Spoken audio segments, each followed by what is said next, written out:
Hello, everybody. It's Mr. Second Amendment, and today I'm joined with Range Chris. And now, for the first time, you guys get to see Colin. And we have three different guys with three different backgrounds who have three different builds. So we figured we would actually make some content about this and provide something useful, or at least how three different guys got to three different conclusions to do an AR build or a carbine build to accomplish the same kind of thing. Well, you guys know me as Mr. Second Amendment, and I have my good friends here, Range Chris and Colin, and we're doing this project. Very quick background: Army dude, VMI guy, competitive shooter in and outside the military, and that's kind of that's it. Hello again, everybody. Most of you been on the channel for a while now know me as Range Chris. I've been working and collaborating with Mr. 2A for a good long time now. Tactical Hobo on the Instagram. Former 11 Bravo infantryman, been in the firearms industry in and out for the better part of a decade now. We're just doing personal builds and why we came to the conclusions we came to. How's it going, guys? My name's Colin. Friend of these two. We're just doing a little background of ourselves here. I've been competitively shooting, hunting for about 15 years now, worked in the firearms industry for a while. I take shooting super serious, but I love the outdoors. That's about it.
Alright, so you guys have seen at least our basic builds.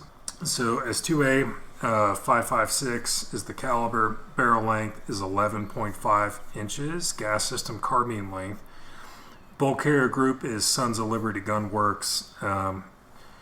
Optics, got the aim point patrol rifle optic with LaRue LT150 mount. And iron sights, you guys saw already, but I'm the only dude here with a front sight base with a Magpul Pro rear sight. Sling is a Magpul MS3. It's got the paracord on the front, or the paraclip, and then the QD on the back to the Nada stock. And the weapon light is a Surefire dual fuel 600 with the pressure pad. Don't have an IR laser, but that's in the works. SB-A3 tactical brace for a 120-day period, at least for now, until we all just don't comply. We have the K2 Magpul pistol grip and the M-Lock AFG on the forend. Rail choice is the Aero Precision Atlas Rail 7-inch variety R1.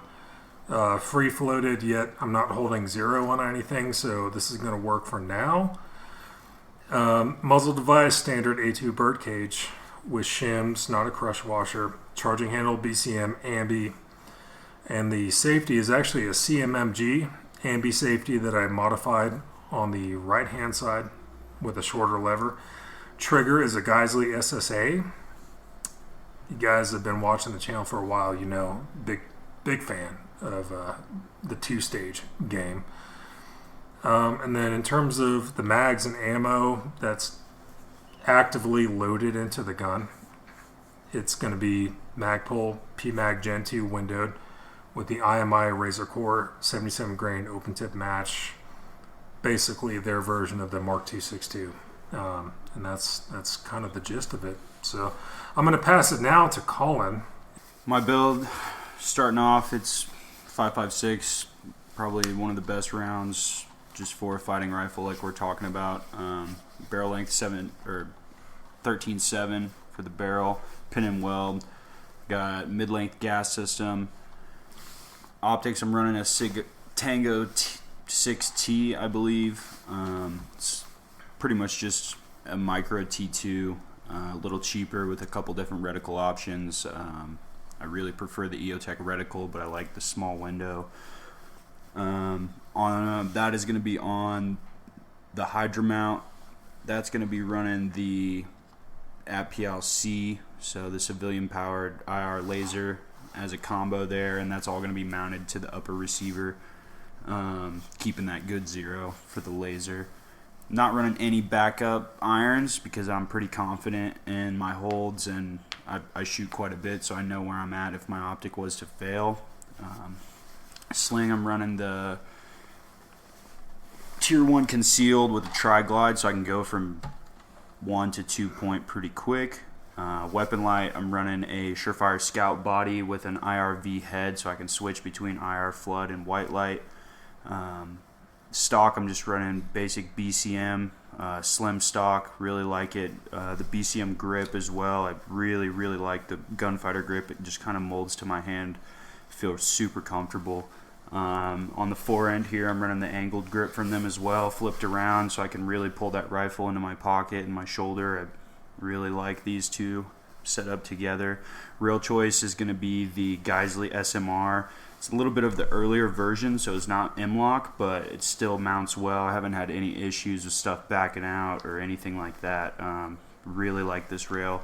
Comes in 10.5 inches, and that's just enough for me to get my hand out as far as I need it, especially with that laser being mounted up high. I can get good purchase out there. Muzzle device, I'm running a pin and weld Dead Air 3-prong. Still waiting on my can. Thank you, ATF.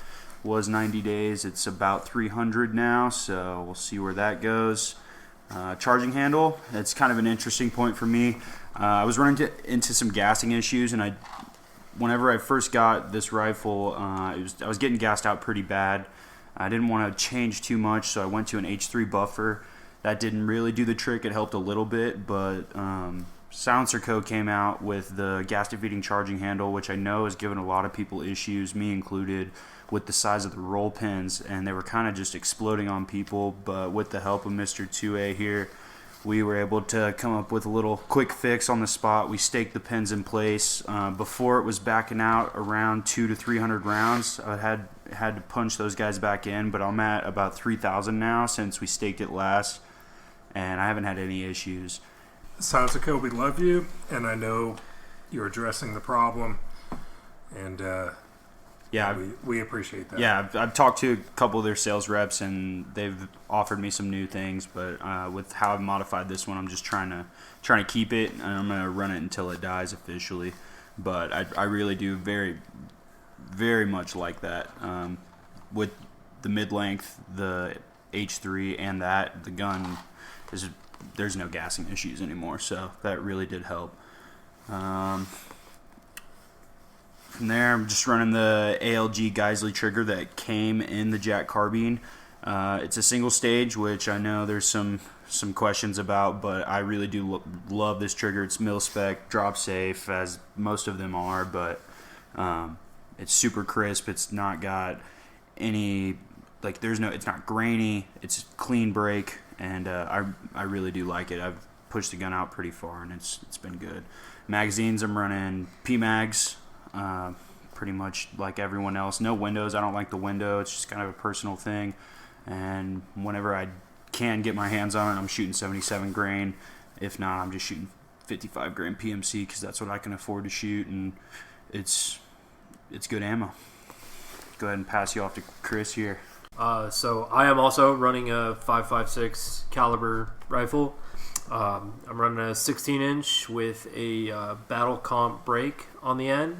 Rail height gas block instead of a A-frame or a low profile with a free floated rail.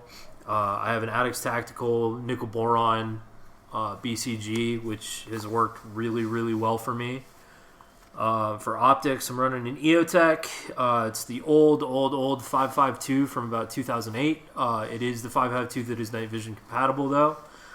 For irons, I'm running Troy front and back flip-ups, because if my optic goes down and I need to hand my rifle off to somebody else, I can just flip those bad boys up and they're good to go if, they know how iron sights work. I've got no mount. It's just a A3 style flat top receiver with the EOTech just tightened right on there with a little bit of blue Loctite so it doesn't come off of me. I've never had an issue with it backing off. I've never had it rattle around. It's maintained 0 for the very long time that I've been running this rifle. This is actually the first AR I ever built. And I built it in, a sort of weird post-ban era in California. Sling, I'm running a Magpul sling as well with the clips on it, so I can go from single point to double point. I don't have a weapon light. I'm too poor for an IR laser. I am the poorest of this group.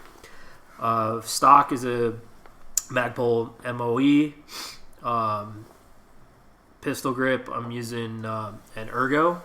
I like the angle. I like how it fits into the web of my hand, and it has that tang that comes up underneath the receiver. Fills my hand really well. It's very comfortable. It's got a little bit of play to it, a little bit of squeeze. So I just find it to be a very, very comfortable grip.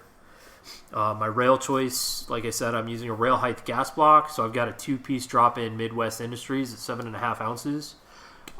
It's been a killer rail. Personally, I think it's a little bit better than the Knights, even though I know the Knights screws in, locks down like it does on the M4. I've never had any kind of issue with it rattling or moving on me. It's been a very solid choice for the 10 plus years I've had it on there. Muzzle device, like I said earlier, I'm running a Battle Comp flash hider. As far as charging handle, I'm running a mil-spec standard charging handle. I'm running a standard mil-spec semi-auto trigger pack and safety, so really nothing fancy there. Standard buffer spring assembly, standard 6-position buffer tube. And then for magazines, I have both Magpul Gen 2s and Stenags that I got compliments of Uncle Sam and the U.S. taxpayer that I still run. But I have modded them with better springs and the Magpul followers, because it just makes the magazine significantly more reliable. I've got surplus right now of some green tip, and that's pretty much my go-to. I know it's not optimized to the barrel, but I've got a ton of it, and it's readily available, and it's puts holes in paper and puts holes in people. What you were saying? I said the most expensive rifle is the least clean.